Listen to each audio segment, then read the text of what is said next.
எனக்கு வந்து red card குடுத்துருக்காங்க. என்ன பிரஷர் போட்டு வாக் அவுட் பண்ணணும்னு சொல்லி, இவங்க பயங்கரமா ட்ரை பண்ணாங்க. என்ன கம்ப்ளீட்டா பேனே பண்ணணும் அப்படின்னு சொல்லிட்டு நெறைய வேலைகள் வந்து நடந்தது அப்படின்னு சொல்லி, இப்போ திவ்யா அவங்களோட கடந்து வந்த பாதை, அவங்க வந்து ஹவுஸ்மேட்ஸ உட்கார வச்சு சொன்ன கதைய வந்து பார்த்துருவோம். ஸோ ஃபர்ஸ்ட்டு ராமநாதபுரம் தான் எங்களோட ஊரு. ஸோ மொத்தமா எங்க வீட்ல வந்து 4 பேரு. ஸோ 2 அக்கா, 1 அண்ணா, கடைசியா நான் தான். அதுக்கப்புறம் அப்பா வந்து கமுதி அப்படிங்கிற ஒரு வில்லேஜ்ல வந்து இருந்தாங்க. ஸோ அங்க வந்து படிக்க வைக்கிறதுக்கெல்லாம் பெரிய வசதி இல்ல. ஸோ அந்த வில்லேஜ்லேருந்து எங்கள படிக்க வைக்கணும் அப்படிங்கிற ஒரே காரணத்துக்காக வந்து ராமநாதபுரம் வந்து ஷிஃப்ட் ஆனோம். ஸோ நான் வந்து ஒரு பயங்கரமான ஒரு மக்கு ஸ்டூடண்ட்டு. சுத்தமா நல்லாவே வந்து படிக்க மாட்டேன். 12ல கூட வந்து ஃபிசிக்ஸ், மேக்ஸ்லலாம் வந்து ஃபெயில் ஆயிட்டேன். ஆனா அதுக்கப்புறம் எழுதி பாஸ் ஆயிட்டேன்.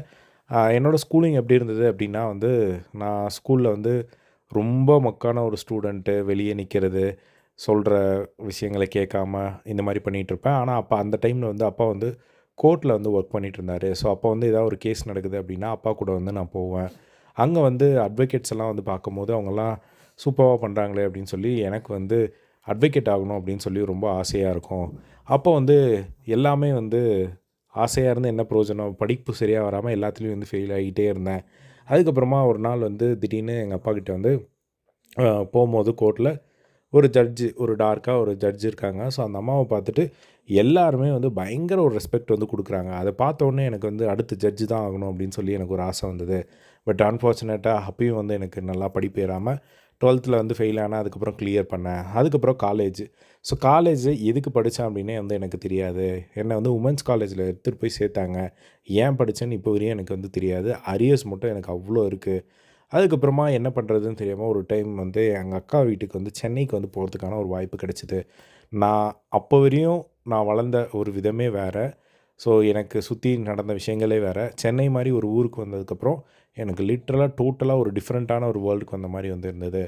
ஸோ அந்த டைம்ல தான் அம்மாவுக்கும் வந்து சுகர் இருக்கிறதெல்லாம் வந்து தெரிய வந்தது. அதுக்கப்புறம் இந்த சினிமா அப்படிங்கிற ஒரு அ விஷயத்துக்கு ஒரு கோர்ஸே இருக்கு அப்படிங்கிறதெல்லாம் எனக்கு அப்ப தான் வந்து தெரிய வந்தது.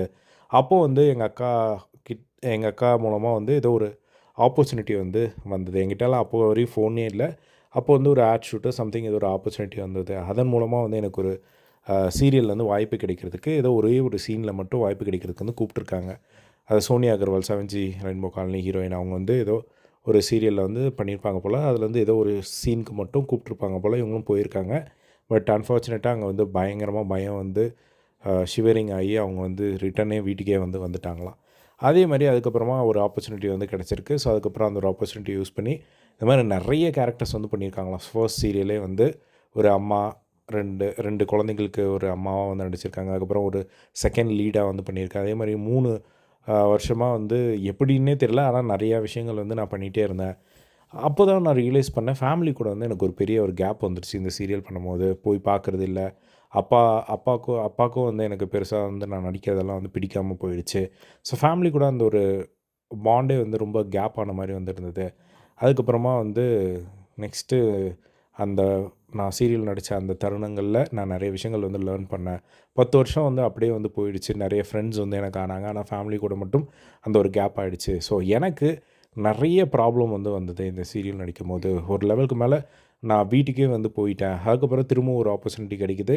அந்த ஒரு ஆப்பர்ச்சுனிட்டி நல்லா போயிட்டுருக்கு. ஒரு நாள் திடீர்னு வந்து அந்த ஷூட்டிங் ஸ்பாட்ல வந்து ஏதோ ஒரு பொருள் வந்து தேவையான ஒரு விஷயம் என்கிட்ட இல்ல அப்படிங்கிற மாரி நான் சொல்றேன். ஒரு விஷயத்தினால வந்து ஒரு பெரிய பிரச்சனையா வந்து மாறுது. ஸோ, அதில வந்து பார்த்தீங்கன்னா, நான் கோவப்பட்டு பேசுறதுனால அந்த இடத்துல வந்து எனக்கு வந்து ரெட் கார்ட் குடுக்குற அளவுக்கு வந்து ஒரு பிளான வந்து போட்டாங்க. நான் வந்து வாக் அவுட் பண்ற அளவுக்கு எனக்கு வந்து பயங்கரமா வந்து ப்ரெஷர் போட ஸ்டார்ட் பண்ணாங்க. என்ன பேன் பண்ணவே வந்து ட்ரை பண்ணாங்க.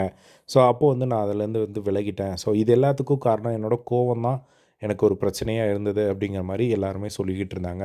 அதுக்கப்புறம் அப்படியே நான் சும்மா இருந்தேன். அதுக்கப்புறம் திடீர்னு ஹைதராபாத்ல ஒரு ப்ராஜெக்ட் ஆப்பர்ச்சுனிட்டி கிடைக்குது. அதுக்கப்புறம் அங்க ஒரு 3 மந்த் இருந்தேன். அதுக்கப்புறம் 3 ப்ராஜெக்ட் கிட்ட வந்து பண்ணேன். ஸோ, அதுக்கப்புறமா தமிழ்ல வந்து அ எனக்கு தமிழ்ல என்ன பிரச்சனை அப்படின்னா, நம்ம "வந்தாரை வாழ வைக்கும் தமிழகம்" அப்படின்னு சொல்லுவோம். ஆனா, இங்க இருக்கிறவங்கள வாழ வைக்க மாட்டோம் அப்படிங்கிற மாரி வந்து ஒரு சில விஷயங்கள் சொல்லிட்டு இருந்தாங்க. இப்படியே போயிட்டுருக்கும்போது வந்து பாக்கியலட்சுமி அப்படிங்கிற ஒரு சீரியல் வந்து கிடைக்குது. 5 லுக் டெஸ்ட் கிட்ட வந்து போகுது. அந்த சீரியல் பண்றதுக்கு பண்ணிட்டுருக்கேன். ஸோ, அப்போ வந்து அந்த சீரியலோட டைரக்டருக்கு வந்து ஒரு கால் வந்திருக்கு. அது யாருன்னு பார்த்தா, என்ன பேன் பண்ணணும்னு துடிச்சிட்டு இருந்த அந்த பெர்சன் வந்து கால் பண்ணி, "இவங்க ஷூட்டிங்க்கு ஒழுங்கா வரமாட்டாங்க. சீக்கிரமா வந்து வீட்டுக்கு போயிடுவாங்க." இந்த மாரிலாம் வந்து ஏத்தி விட்டு, இந்த பொண்ணை நடிக்க வைக்காதீங்க அப்படிங்கிற மாதிரிலாம் வந்து சொல்லியிருக்காங்க. நான் நடிக்க வைக்கிறேன், அந்த மாதிரி பிரச்சனை இருந்தால் அனுப்பிச்சிடுறேன் அப்படிங்கிற மாதிரி சொல்லிட்டாங்க. அதுக்கப்புறம் 5½ வருஷத்துக்கிட்ட வந்து அந்த சீரியல் வந்து பாக்கியலட்சுமி வந்து போச்சு. அந்த சீரியல் முடியறதுக்கு 3 மாதத்துக்கு முன்னாடி தான் இந்த மாதிரி வந்து என்கிட்ட சொன்னாங்க அப்படிங்கிற மாதிரி சொன்னாங்க. அதுக்கப்புறமா அந்த விஷயத்துக்கு நான் அப்படி தான் இருந்தேனா அப்படின்னு சொல்லி அந்த டைரக்டர் கிட்ட வந்து கேட்டேன். இல்லைம்மா நீ நார்மலாக தான் இருந்த அப்படிங்கிற மாதிரி டைரக்டர் சொன்னாங்க. அதே மாதிரி அந்த பாக்கியலட்சுமி சீரியல் மூலமாக வந்து எனக்கு அவ்வளோ ஒரு பெரிய ஒரு ஃபேம் வந்து கிடைச்சது. அது முடிஞ்சதுக்கப்புறமா வந்து எனக்கு அப்படியே வந்து சைலண்ட்டாக ஒரு ஆப்பர்ச்சுனிட்டியும் இல்லாமல் அதுக்கப்புறம் சும்மா தான் இருந்தேன். அதுக்கப்புறம் பிக் பாஸை பற்றின ஒரு ஐடியாவும் இல்லை. அதுக்கப்புறம் பிக் பாஸ் ஆப்பர்ச்சுனிட்டி வந்து வந்தது. 50 டேஸ் வரையும் இப்போ வரையும் வந்து கம்ப்ளீட் பண்ணிக்க அப்படிங்கிற மாதிரி சொன்னாங்க. அண்ட் கடைசியாக ஒரு விஷயத்த ஹைலைட் பண்ணி ஒரு ஸ்பெஷலாக வந்து மென்ஷன் பண்ணுறாங்க. அது என்ன அப்படின்னா, இந்த மீடியா. ஸோ மீடியா வந்து எப்படி வந்து ஒருத்தரை வந்து ப்ரொஜெக்ட் பண்ணுறாங்க, இப்போ ஒரு ஃபேம் ஆனவங்கள அப்படின்னு சொல்லி அவங்க ஒரு சில விஷயங்கள் சொன்னாங்க. ஒரு இன்ஸ்டாகிராம் ஓப்பன் பண்ண முடியல. என்னோடய ஃபோட்டோவே வச்சு மார்ஃபிங் பண்ணி அது என்னென்னமோ வந்து காட்டுறாங்க.